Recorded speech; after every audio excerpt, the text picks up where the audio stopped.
नमस्कार दोस्तों, स्वागत है आपका हमारे चैनल मैथअप में। हमारा क्वाड्रेटिक इक्वेशन का जो टॉपिक है वो कंप्लीट हो चुका है। आज अपन नया टॉपिक स्टार्ट करेंगे जिसका नाम है कॉम्प्लेक्स नंबर, सम्मिश्र संख्याएं। एग्जाम में 2 से 3 क्वेश्चन यहाँ से आते हैं। इस टॉपिक को पढ़ने का फायदा ये है क्योंकि ये टॉपिक हमारा जो स्कूल एजुकेशन है, मतलब कि 9 से 12 तक का जो सिलेबस है उसमें भी है, और जो ग्रेजुएशन वाला पार्ट है वहाँ पर इसी को आगे फर्दर कॉम्प्लेक्स एनालिसिस में हमें पढ़ना है, तो इसलिए ये इंपॉर्टेंट है। तो आइए शुरू करते हैं। इसको बेसिक से अपन स्टार्ट करेंगे जिससे कि आपको पूरा का पूरा क्लियर हो। सेकंड ग्रेड, फर्स्ट ग्रेड और जो भी टीजीटी पीजीटी के यूपीएलटी ग्रेड के जो एग्जाम है उन सब के लिए टॉपिक इंपॉर्टेंट है और कॉमन टॉपिक है। तो चलिए इसको शुरू करते हैं। सबसे पहले हम समझते हैं कि काल्पनिक संख्या क्या होती है। देखो, 2 तरीके की संख्या होती है, यानी कि नंबर होते हैं। एक होते हैं रियल नंबर, एक होते हैं अपने पास इमेजिनरी नंबर। तो यहाँ पर जो काल्पनिक संख्या है यानी कि इमेजिनरी नंबर हम उन्हें कहेंगे जिसमें कोई भी संख्या जिसका वर्ग करने पे हमें क्या मिलेगा, एक ऋणात्मक संख्या मिलेगी। वो क्या होगी, हमारे पास काल्पनिक संख्या होगी। ठीक है, जैसे कि मान लीजिए कि मैं इसको एग्जांपल समझाता हूँ कि जैसे मान लीजिए हमारे पास एक तरीके से इक्वेशन है x² - 4 = 0। अब ये एक इक्वेशन है, इसको अगर अपन सॉल्व करेंगे तो हमें क्या मिलेगा, x - 2 और x + 2 = 0। इसको फर्दर सॉल्व करेंगे तो x की वैल्यू क्या आएगी, 2 और -2 आएगी। ठीक है, अब ये 2 और -2 ये दोनों जो है अपने पास रियल नंबर है। अब ये रियल नंबर क्यों है, क्योंकि रियल नंबर इसलिए है क्योंकि जब अपन इनका स्क्वायर करेंगे, जैसे कि 2 का स्क्वायर करेंगे तो 2 का स्क्वायर करने पे हमें क्या मिलेगा, 4 मिलेगा, जो कि क्या है, एक पॉजिटिव नंबर है। इसी तरीके से -2 का स्क्वायर करेंगे तो -2 का स्क्वायर करने पे भी क्या मिलेगा, +4 मिलेगा। तो यहाँ पर हम ये देख पा रहे हैं कि इन दोनों जो नंबर है इनका स्क्वायर करने पे हमें क्या मिल रहा है, पॉजिटिव नंबर मिल रहा है। इसलिए कोई भी संख्या, any number whose square is a positive is always a real number. कोई भी संख्या हो जिसका स्क्वायर करने पे हमें पॉजिटिव नंबर मिलता है तो वो संख्या हमेशा क्या होगी, वास्तविक संख्या होगी। ठीक है, रियल नंबर होगी। तो ये दोनों क्या है अपने पास से, ये रियल नंबर है, ये रियल नंबर है। अब कॉम्प्लेक्स नंबर किसे कहते हैं, अब कॉम्प्लेक्स नंबर में इमेजिनरी नंबर पे अपन आते हैं। इमेजिनरी नंबर किसे कहेंगे, इमेजिनरी नंबर का मतलब ये हो गया कि इसी को मैं समझाता हूं। जैसे मान लीजिए हमारे पास x² + 4 = 0, ये हमारे पास एक समीकरण है। अब इस समीकरण में हम ये देखेंगे कि x² = ये 4 को इधर ट्रांसपोज करेंगे तो क्या बनेगा, -4 बनेगा। तो अब x की वैल्यू क्या आएगी, x की वैल्यू आएगी प्लस माइनस का अंडरूट में -4। ठीक है, अब अंडरूट -4 है तो हम इसे ऐसे लिखेंगे, प्लस माइनस का अंडरूट 4 × -1। ठीक है, अब हम ये जानते हैं, इसको हम ऐसे लिख सकते हैं, प्लस माइनस √4 मल्टीप्लाई √-1। ठीक है, अब यहां पर हम इसको ऐसे तो लिख सकते हैं, प्लस माइनस √4 क्या हो जाएगा, 2 हो जाएगा। अब यहां पर 2 × √-1 आ गया। अब ये जो -1 है इसको हम क्या करेंगे, तो एक अपने पास एक मैथमेटिशियन हुए थे जिसका नाम था आयलर।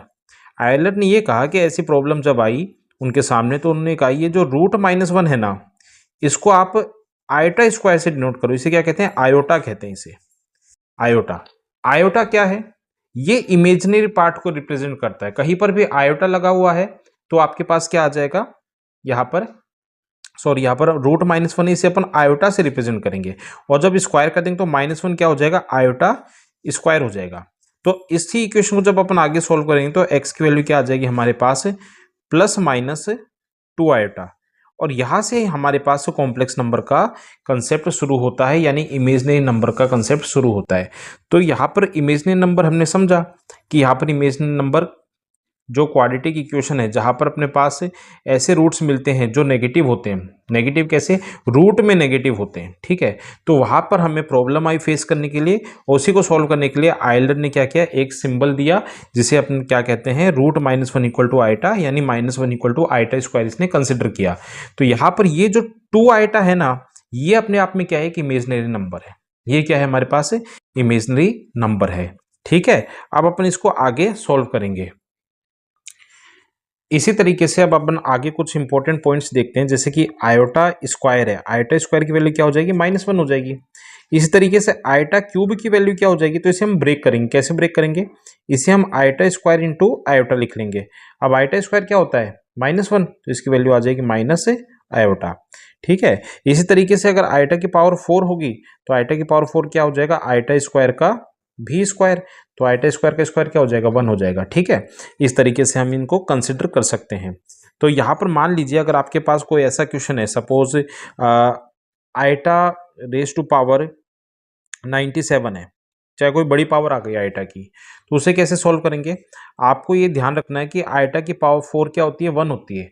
तो आप इसे क्या करोगे, आइटा की पावर 4 में रिप्रेजेंट करोगे। तो इसे आप क्या लिख सकते हो, आइटा रेज टू पावर 4। ठीक है, अब 4 है तो यहाँ पर क्या लिखेंगे अपन, 24। 4 इंटू 24 कितना हो जाएगा 96, और एक हमारे पास क्या आ जाएगा आयोटा अलग से, तो 97 हो गई। अब आइटा की पावर 4 क्या हो जाएगी 1, 1 इंटू 24 क्या हो जाएगा हमारे पास 1, 1 की पावर 24 हो जाएगी, 24 इंटू आइटा, आइटा बन जाएगा। ठीक है, तो इस तरीके से हम कर सकते हैं। इसी तरीके से कई बार ऐसा क्वेश्चन आपको मैं भी आगे करवाऊंगा जिसमें आपको पता चलेगा कि अगर हमारे पास ऐसे आ जाए, माइनस में आ जाए पावर, माइनस में मतलब कि जैसे मान लीजिए आ गई आइटा रेज टू पावर -998 आ गई, इसे कैसे सॉल्व करेंगे? इसे आपको एक काम करना है, पहले इसको आप माइनस पावर को हटाने के लिए इसे पॉजिटिव करके लिख लो। ठीक है, रेसिप्रोकल कर लो। उसके बाद आपको एक आयोटा से ऊपर नीचे मल्टीप्लाई कर देना है। तो आइटा हो गया, नीचे क्या हो जाएगा, आइटा रेज टू पावर 999 हो गई। ठीक है, अब ये तो आइटा हो गया। ठीक है, और नीचे आइटा रेज टू पावर 999 है, तो इसे हम क्या लिखेंगे, आइटा रेज टू पावर 4। ठीक है, 4 है। अब 4 की कितनी पावर लगाएं अपन, जो हम देख सकते हैं कि इसको 999 को 4 से डिवाइड करने पे क्या मिलता है अपने को, 4 से डिवाइड करने पे 4 2 जा 8, देन 1 9, देन 4 16, ओके, तो 3 आ गया 39 है, तो फिर कितना हो जाएगा हमारे पास 9, तो 36, तो यहाँ पर आ जाएगा 3, यानी कि अपन इसे लिख सकते हैं आइटा रेज टू पावर 249। ठीक है, और रिमाइंडर क्या आ गया 3, तो 3 यानी कि आइटा क्यूब। अब ये तो पूरा 1 हो गया। ठीक है, तो हमारे पास क्या रहेगा at the end, iota upon iota cube. Iota cube की वैल्यू क्या होती है, अभी मैंने बताया था माइनस आइटा होती है। ठीक है, तो यहाँ पर आइटा से आइटा कैंसिल, ये कितना आ जाएगा -1 आ जाएगा। तो इस तरीके हम इसे सॉल्व करेंगे। अब अपन आगे कुछ क्वेश्चन देखते हैं, इसको कंटिन्यू करते हैं। देखिए, जैसे हमारे पास ये क्वेश्चन है जो सेकंड के 2010 में आया हुआ है, iota raise to power 18 plus 1 upon iota raise to power 27 का क्यूब क्या होगा। देखो बहुत ही ईजी है करना। हमें सबसे पहले क्या करना है, यहाँ पर आइटा रेज टू पावर 18 को अपन लिख सकते हैं iota raise to power 4 whole power 4, तो 4 4 जा 16, बची कितनी पावर 2 आइटा स्क्वायर। ठीक है, प्लस यहाँ पर क्या है 1 upon iota raise to power 27 है, तो हम यहाँ पर क्या कर सकते हैं, इसे आप ऐसे लिख लो 1 upon iota, iota raise to power 4। ठीक है, 4 के साथ क्या आ जाएगा अपने पास 4 6 जा 24, और इसके साथ क्या आ जाएगा आइटा क्यूब। ठीक है, अब यहाँ पर हम जानते हैं आइटा रेज टू पावर 4 1 हो जाएगी, तो 1 की पावर 4 तो 1 हो गई, आइटा स्क्वायर कितना होगा, आइटा स्क्वायर हो जाएगा 1। ठीक है, सॉरी -1, तो ये हो गया -1, यहाँ पर क्यूब भी लगा लीजिए, और आइटा रेज टू पावर 4 1 होगी, और आइटा क्यूब की वैल्यू हमने अभी पढ़ी थी, कितनी होती है अपने पास आइटा क्यूब माइनस आइटा। ठीक है, तो यहाँ पर हो जाएगा अपने पास 1 अपॉन माइनस आयोटा और इसका होल क्यूब।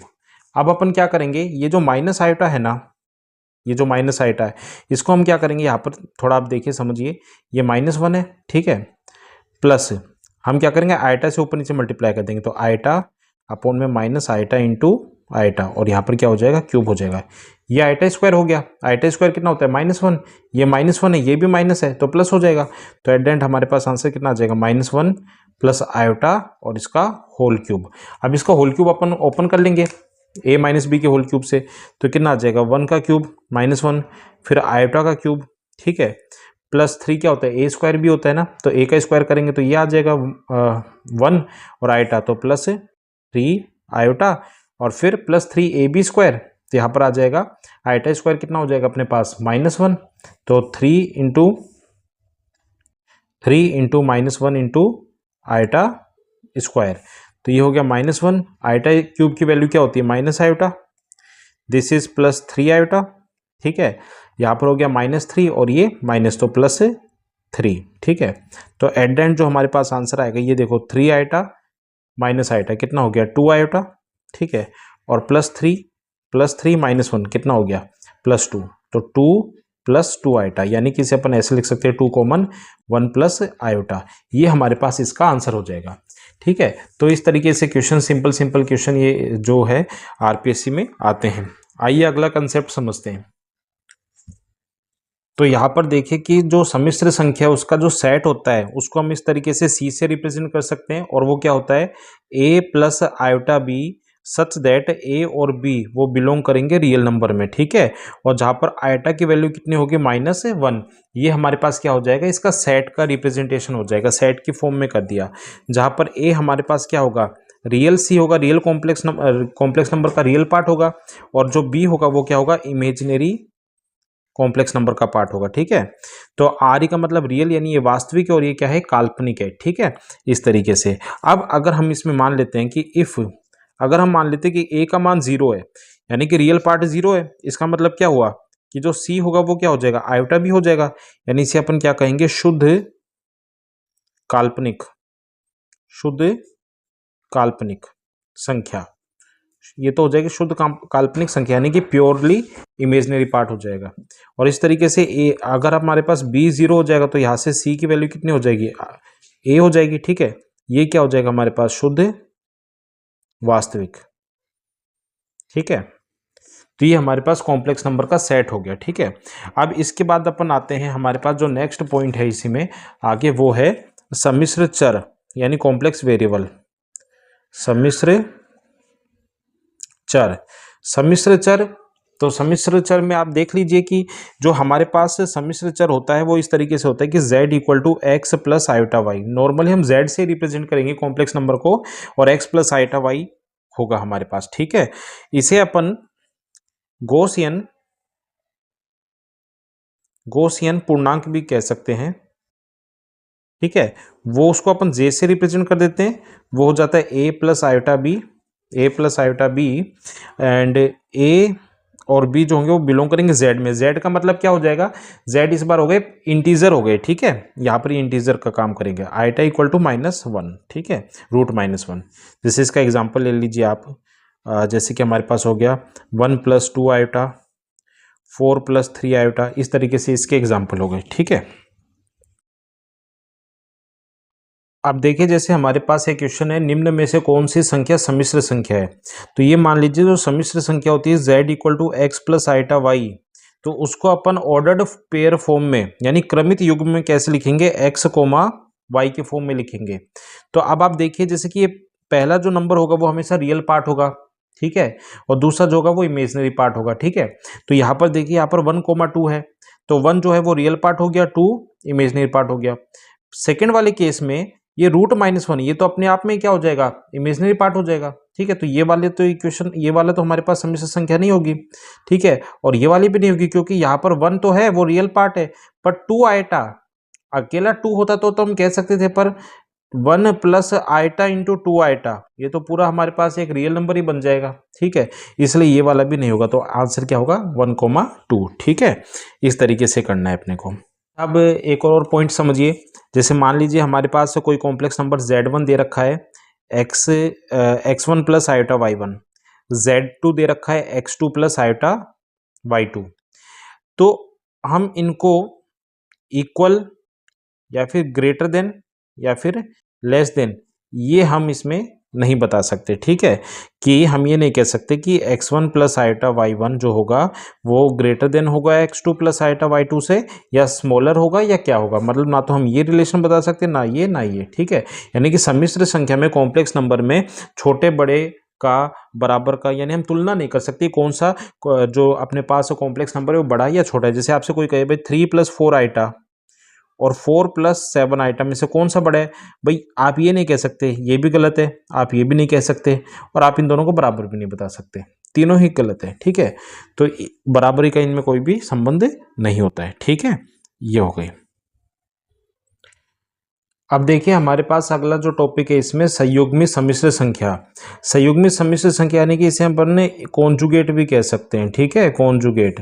अब ये क्या होता है, जैसे मान लीजिए आपके पास एक complex number zx plus iota y है। ठीक है, तो इसका जो संयुग्मी होगा उससे अपन z बार से रिप्रेजेंट करेंगे।